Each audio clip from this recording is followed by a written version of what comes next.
Magandang hapon sa atin mga paps. So, ang dami ko ng utang talaga kasi medyo nagkasakit tayo. So, ilang linggo din tayo hindi nakapag-upload. So, ngayon medyo maganda yung pakiramdam natin kaya mag-upload tayo kahit paano. So, ayan.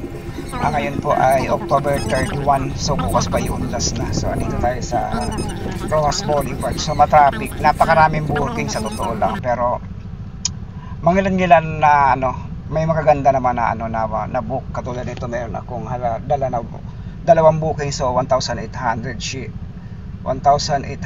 plus siya. So okay na yan sa dalawang booking. Papuntang Parañaque lang ito, galing ng Malabon. So ayan yung booking natin, dalawa. So update lang natin si customer. Minsan napakaraming booking pero walang nag-a-accept.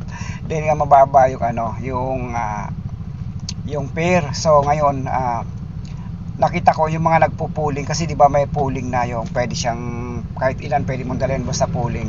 Pero yung pair niya katulad din sa regular, so yun mas madali kayong ma-accept pagkagawain nyo yun. Doon sa mga customer na medyo nahihirapan mag-book, so gawin nyo lang yung ganun, yung i-polling nyo para madala ng customer, pero yung pair niya regular pair pa rin. So parang tulong nyo na rin sa mga driver yun na at least makatatlo sila ng man lang, tatlong deliver sila. Pero asahan nyo na hindi masyado priority kasi polling nga lang yan. So ibig sabihin marami kaming dalang mga driver na mga deliveries.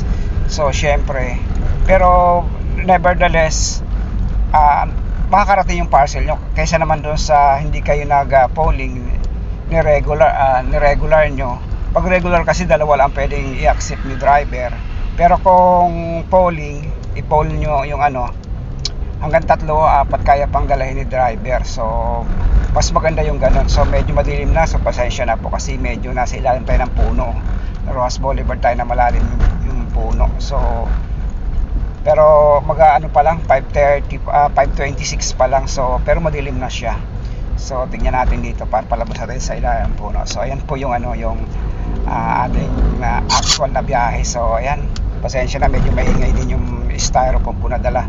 May dala kasi akong styrofoam na Prosin. So andito ko sa harap, pero medyo maingay siya, kumakaskas. So ayan, pakaganda ng so ayan nga, okay, maganda na yung so ayan nga, medyo gumanda na yung yung delivery fare ni Lalamove. Napakarami ng booking pero marami ring maliliit. So usually walang uma-accept nun. Yung mga nag-a-accept lang nun yung medyo siguro pa uwi na. So kasi ako sa totoo lang, pag sobrang liit ng walang base fare, hindi talaga ako ginaganahan kunin yung ganon. Kasi parang ka lang lugi pa kasi sa traffic ngayon So kailangan natin mag-strategy talaga. Kung hindi tayo mag-strategy, hindi tayo kikita. Katulad dito sa akin, yung ginagawa ko araw-araw, unang pick up po, dalawang booking ako kasi sa totoo mahirap pa rin kumuha ng polling booking yung pangatlo. So sa dalawa pa lang minsan okay na ako, kasi pag nagtatatlo ako abutin ako ng 2 oras sa pag-pick up pa lang. So minsan sa pag-pick up pa lang 1 oras inaabot ko. So nakakahiya ng mga sa customer ako, kasi yung taong mahihain ako. Sa totoo lang, nahihiya ako sa customer pag sasabihan ako ng sir, ba't ang tagal? So minsan ako hindi nakakapagsinungaling Ayan ang problema sa akin mahirap ako magsinungaling mahuhuda ako kasi ang tagal kong sumagot pagka magsisinungaling ako kaya hindi ko talaga bet yung ganun, yung mga sabi ganun. So tinatapat ko talaga na okay po ba, mayroon ako kasabay. So ayun yung ginagawa natin. Yan yung natin, yung karanasan natin ngayon. So doon naman sa mga nag-aalangan pa rin minsan nga pala may customer sa akin nagsabi, bakit gano'n naman sila, napakaliit na ng pair niya. Minsan tuloy hindi na ako nakapag-book sa kanya. Tagal-tagal na inaabot na ako ng 1 araw, hindi pa na-accept yung booking ko. Yun yung mga hinanaing din yung mga customer. Hindi lang kami yung may hinanaing, pero si customer din meron din naman sila. So sobrang baba nga kasi. So baka takot na takot na itong sila Lamob na palitan siya ng mga delivery mga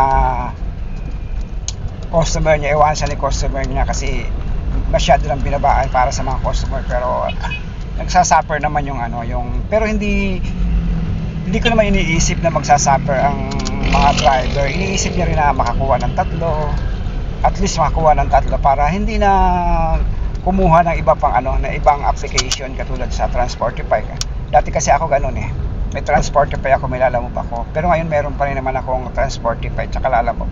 Kumukuha ako ng isang Transportify tsaka dalawang Lalamove. Ayan yung kadalasan kong ginagawa. So okay naman siya kasi dati si Lalamove isa lang talaga rin ang pwede mong kunin, katulad Transportify isa lang din ang pwede mong kunin. Pero ngayon si Transportify hindi pa rin siya nag-i-evolve, isa pa rin ang pwede mong kunin. Pero si Lalamove wanto sawa na, basta may polling ka na kinuha, dalawang regular tsaka polling o kaya yung saver, so pwede mo siyang kunin. Yan yung kagandahan ni Lalamove. Kaya kung madiskarte ka, kailangan mong mabubuhay ka na talaga, sa totoo lang. Kasi ako lumalabas ako sa Lalamove tsaka si Transportify alas 3 na, tapos umuwi ako alas 9, alas 10. Okay naman yung kita ko. Hindi naman hirap yung katawan ko kasi nga ilang booking lang ako, 3, 4, okay na yan. Minsan nakakabalik ako, pinakamarataas na yung 5, pagpabalik ko nakakuha ako kasi kadalasan pag alas 9, alas 8, alas 9 wala nang booking yan. So medyo umuwi na rin ako, so pahinga. Siniisip ko na bukas na lang tayo bumawi kasi may bukas pa naman. So ayan, maraming salamat doon sa mga nanood sa ating mga kwento na walang kwenta. So doon pala sa mga customer na ayan nga, customer na nahirapan mag-booking. So subukan nyo mag-pooling, i-polling nyo, pero yung fare nyo huwag nyo naman masyadong babaan kasi kawawa naman si driver yun lang. Maraming salamat at sana makatulong sa mga customer natin na baguhan, at doon sa mga driver din mga baguhan, okay, bigyan ko pa rin kayo ng tip. Wag lang kayong kumuha ng maramihang drop off. Nako, masisira ang buhay niyo sa maraming drop off.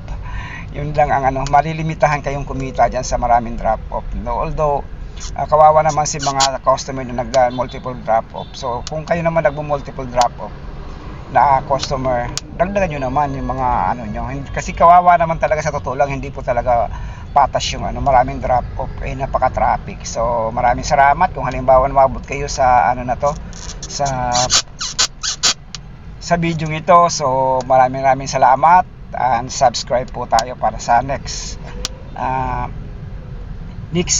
para sa next video natin. Mano-notify ko kayo mag-comment lang kayo sa baba para ma-notify ko kayo. So maraming salamat and have a nice day, and ingat po sa atin mga paps, dun sa mga customer natin na walang sawang nagbubuk sa Lalamove, sa Transportify. Maraming salamat din po sa inyong lahat, and have a nice day, and thank you.